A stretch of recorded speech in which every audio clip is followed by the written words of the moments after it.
Boshikyu, Global Affairs Analyst and former spokesman, Organization for Security and Cooperation in Europe, is joining us for this conversation. Appreciate your time on CTV News Channel. Thank you for joining us this morning. My pleasure. Good to be here. Let's talk about Vladimir Putin's move now, not just Crimea, but also visiting Mariupol. Quite a bold visit there, despite the fact he has a warrant against him. Well, I wouldn't call it bold. I would call it a disgusting public relations exercise amplified by Russian state media.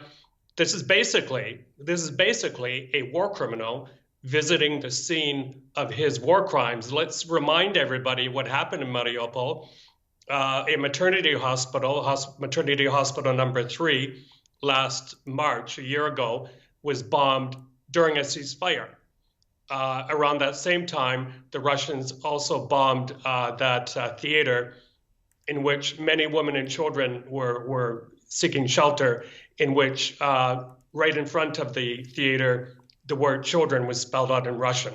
These are areas which the Russians bombed with impunity.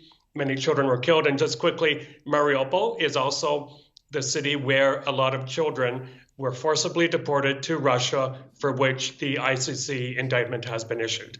Okay, let's call it disgusting then. But what sort of a message do you think Vladimir Putin is setting out to the West especially?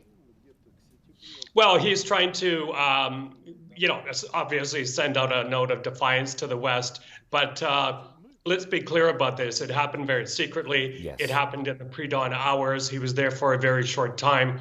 A lot of it, as we can see in the video right now, looks very staged as well. It's again, I can't use that word enough, disgusting that he would go to an area which he ordered the bombing of, where basically there's pretty much blood still seeping out of the soil. The Russians are hiding their crimes, building over it. And then their leader comes today to visit. Explain to us, Michael, what sort of a difference do you think it really makes where Vladimir Putin is concerned, who anyways was so isolated from rest of the world because of these war crimes in Ukraine? What does that ICC warrant against him really do now? Well, it makes his world very much smaller. It makes him look much more like a pariah. And I think he's going to have to think very, very carefully about where he travels, even within the former Soviet Union. For example, if he goes to Kazakhstan, which has been on a slow drift towards Europe, would they, for example, turn him in? The G20 summit is coming up later this year in India. India isn't a signatory to the Rome Convention. However, maybe they might be tempted to do something. I think the threat comes in the longer term when Mr. Putin becomes more vulnerable. If he is removed by office from the opposition, they could turn him in.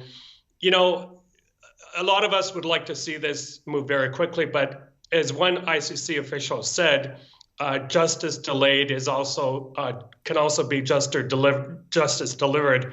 That we found out, for example, in the case of Mr. Milosevic. So it is a good thing. For the time being, it's largely symbolic, but I think their world is closing in on them. Right. And you did mention India, of course. And in the same breath, I want to talk about the trip that's expected to happen this week, where we're seeing Vladimir Putin, who has a one-on-one with Xi Jinping. Yeah, very interesting timing. This visit was obviously planned way before the warrant was issued. But look, these are two individuals who are autocrats, dictators. On the one hand, I don't think Mr. Xi wants to see Mr. Putin fail. It would look bad for their kind of set of warped values. But on the other hand, China before the war had quite strong economic ties with Ukraine.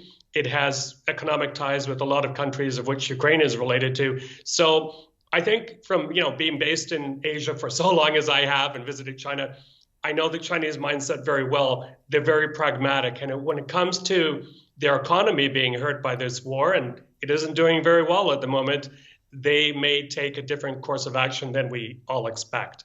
All right, we leave it at that for now. Michael Boshikyu, Global Affairs Analyst and former spokesman, Organization for Security and Cooperation in Europe. Thank you for your time.